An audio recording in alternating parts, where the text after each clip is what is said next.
Hello there guys and welcome back to the channel. So today we're going to have a full AQ map 7 run. I believe the modifier node is special delivery, so basically we have 15 hits to drop a special attack or we're going to get degen.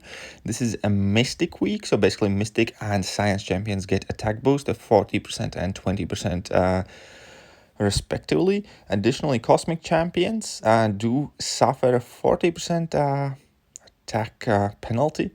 And unfortunately, we are running Silver Surfer, so our Silver Surfer will be hitting for less than he normally does. And then we're just going to basically check out how well he does. Now, first, couple of fights in section 1 is because I'm splitting my path because somebody needs core with glaive charges there. Either way, so this fight is with Footloose on, so basically every time they drop a special attack they go unstoppable and have a Wade. Black Widow Clairvoyant, however, is pretty perfect matchup here with her buff immunity and nullify abilities. You can kind of play around all of those buffs they have extremely well and easily, and we saw that that Black Panther Civil War fight is typically actually a fairly difficult fight for many champions, and she just absolutely aced it. And now we have Red Skull matchup, and Red Skull matchup once again is quite favorable for Black Widow, just because those armor up buffs, once we nullify them, do feed Mystic Dispersion, and we are able to gain quite a bit of extra power. Additionally, every time we drop our level 2, that will effectively prevent those armor buffs from activating, and we're just gonna get more power and more charges, and once again a couple of level 2s and the fight is over. And these are extremely quick fights, even though they say like they're 35 hits, but that level 2 is like 8 hit. We dropped 2 level 2s that's 16 hit, and realistically it only was like a couple of combos and a couple of level 2s, so that hit counter definitely is misleading when you're using Black Widow Clairvoyant. It is worth mentioning obviously that she is getting attack boost because this is Mystic Week. And now we are in section 2. Section 2 is Freezer Burn, and it's quite a large reason why I brought Silver Surfer, because Silver Surfer is relatively great for Freezer Burn lanes because he takes no damage but still gets debuff, so gets the willpower heal, plus he deals more energy damage. And additionally, in section 3 we are going to be tackling buffed up path, and well, Silver Surfer gets absolute ton of buffs, so he has no problems working on there as well. So here we can see that even though we did take like a combo to the face, we have like largely recovered most of the health. We are keeping an eye to our buffs and stuff like that. It's definitely again worth mentioning that this is a week when Cosmic Champions get penalties, and that basically means that we're hitting a lot weaker than we normally would. But even with all that, we have already managed to take this Moon Knight down quite considerably. Now we had some trouble betting out at level 2, and at this point we almost got caught by Wade as well, but we did trigger our heavy attack just in time to kind of refresh all of our active buffs. We're dropping another heavy attack because I want to get to my level 2, and now that we have successfully gotten there, I just drop it and the Moon Knight goes down. So basically it wasn't a difficult fight at all, to be fair. And next fight, however, I'm going to be using Night Rusher. Now Night Rusher here again is for a couple of reasons on my team, and I actually absolutely love using him, and he works quite well for most of the weeks on the path that I'm designated, because he can tackle buffed up, obviously, because he has access to 10 Fury buffs. Additionally, he can do Freezer Burn lanes because he's Incinerate immune.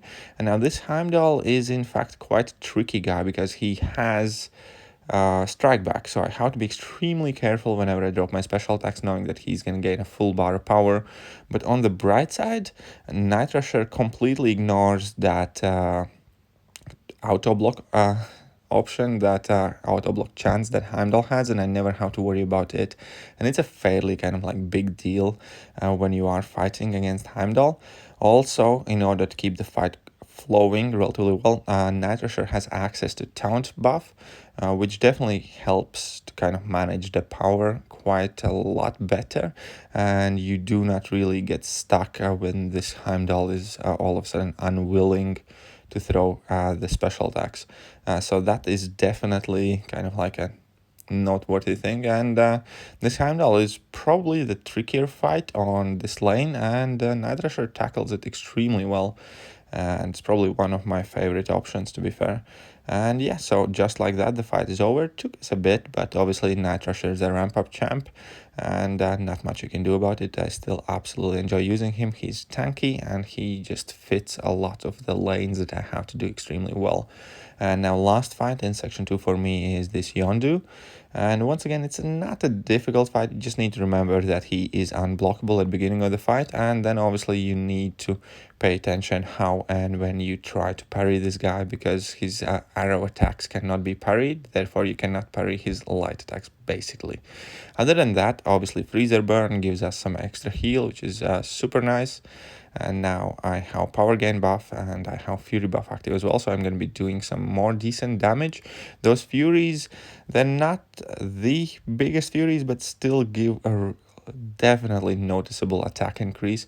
I only wish that the energy damage would scale with them, but unfortunately it doesn't. It only kind of like works with your base attack.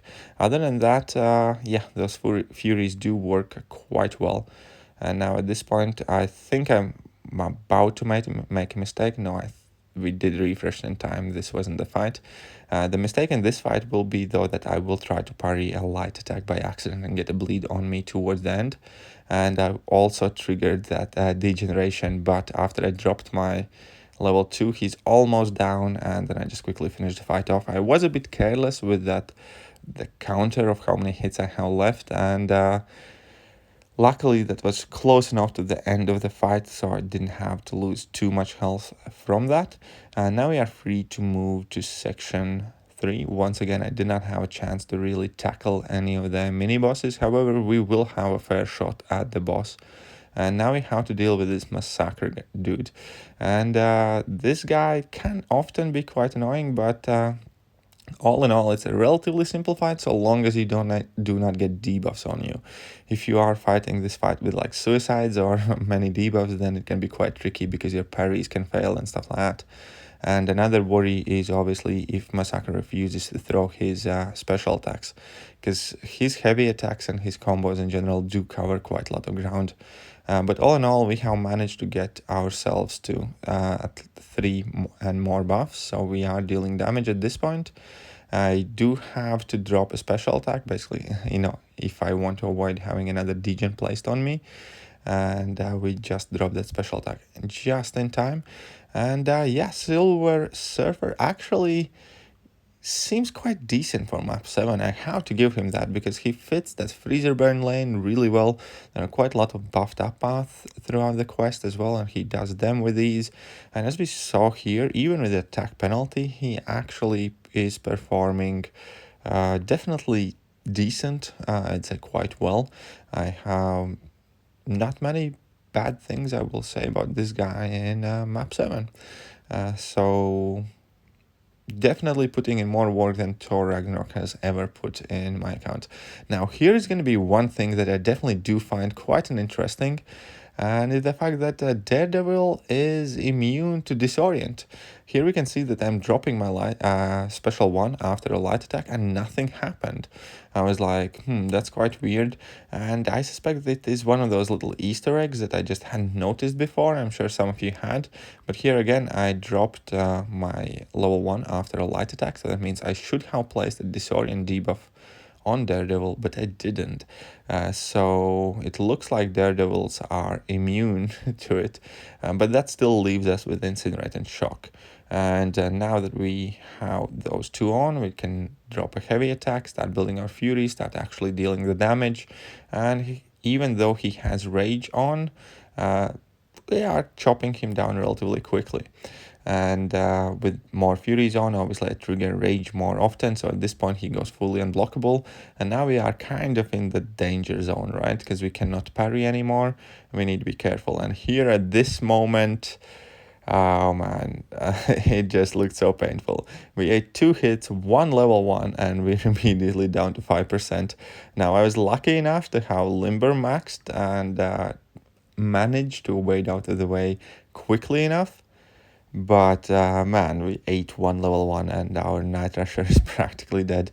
Also, it's worth mentioning that if I hadn't had any boosts on from War, and I do have a couple of fights in here where I had some boosts on, because I kind of tried to do Alliance Quest about at the same time as I do Alliance War. So if I hadn't had the champion boost that gave me extra health, Night Thrasher would have been immediately dead.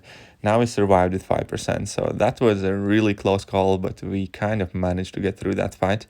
And still, all in all, doing well. Haven't used any items. We still have 2 perfectly healthy champions. Obviously, since Section 3, the 2 remaining fights that I have to do are buffed up. I can only really use Silver Surfer for that. But we should be fine. There's not anything kind of like too difficult. We have gotten 3 buffs active, so we can do quite a bit of damage now. And we can see that this Iron Fist is going down quite quick, I would say. I'm quite happy with the speed he's going down. Either way, we dropped our level 2. He's at 3%, and I'm just going to drop a heavy attack to finish out the fight. And yeah, that was a relatively easy fight. That Iron Fist as well is unblockable for the first 6 seconds of the fight, but other than that, he didn't really have anything too special on him. Now I had to wait a bit till that Loki got unlinked, because the link this week is all or nothing and taunt immunity, and I didn't really had any power control options with me that can also deal with buffed up. So Black Widow Clairvoyant could probably do all or nothing, I believe, but yeah, she doesn't have 3 buffs active, so she wouldn't do any damage, so that wouldn't work out. But anyway, so we're back in with Silver Surfer. We have gotten our 3 buffs active. Now, unfortunately, I did kind of like miss activate my buffs, and I did not have any Fury buffs active. Now I just activate one with my heavy attack, so instead of our regular 2 Fury buffs, we're playing with 1. But all the same, we still have plenty of damage at our disposal. All that extra energy damage does add a fair chunk, and after level 2 he's at like 31%.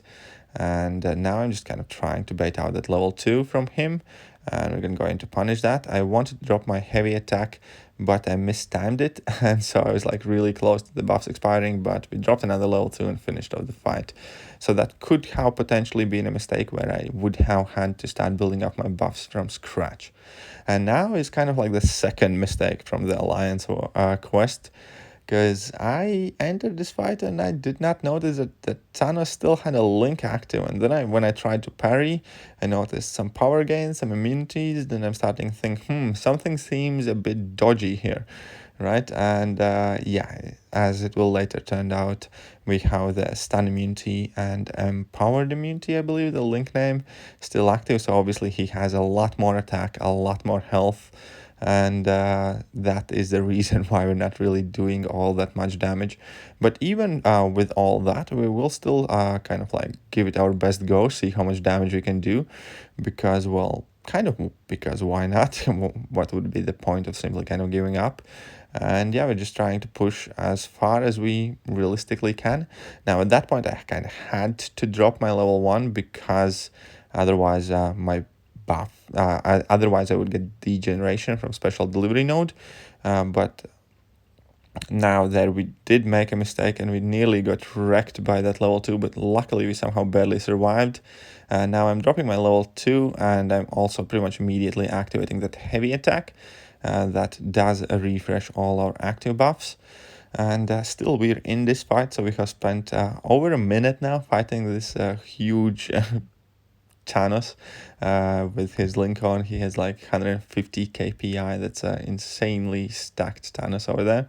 Now we are getting quite lucky here with some stand-up intercepts, managing to get a few more hits in, and we have actually dealt like 17% damage, so that's actually respectable amount of damage. Now it's 19%, so we have taken a 5th down from this dude while he's linked. And if that link wouldn't have been there, there would have definitely been a much more sizable chunk taken down. We are at our last 3% though, so we do have to be careful, and there I kind of fumble an intercept and just get wrecked. Now I did not go back in linked. I did do the reasonable thing. I waited it out and waited till the link goes down basically.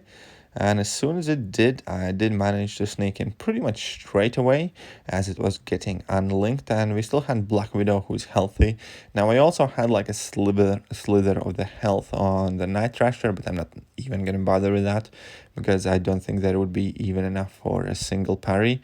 But with a Black Widow Clairvoyant, the plan is fairly simple. I want to get to the Poison Curse because that level 2 has power control aspect associated with it.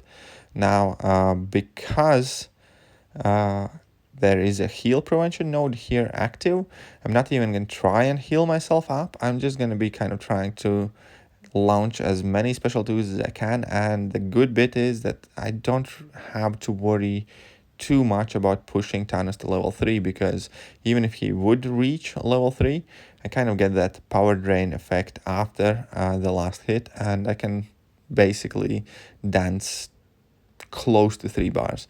Obviously, the fact that we are stealing the power will let us pump some more level 2s and deal some more damage. So even though Black Widow definitely isn't like the best option to deal with that Thanos, she can still put in some work and get off some chip damage to make it easier for the rest of my alliance mates to deal with this guy.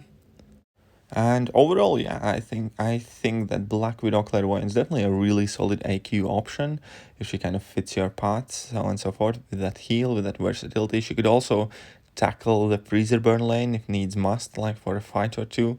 And overall, she's definitely fun and nice and versatile champion to play with, and she's putting in some work. Now at this point, I think I will make mistakes sometime really soon from here, and I'm gonna get wrecked.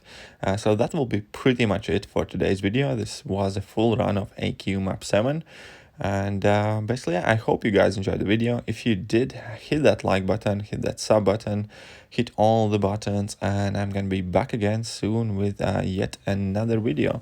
So see you soon, guys.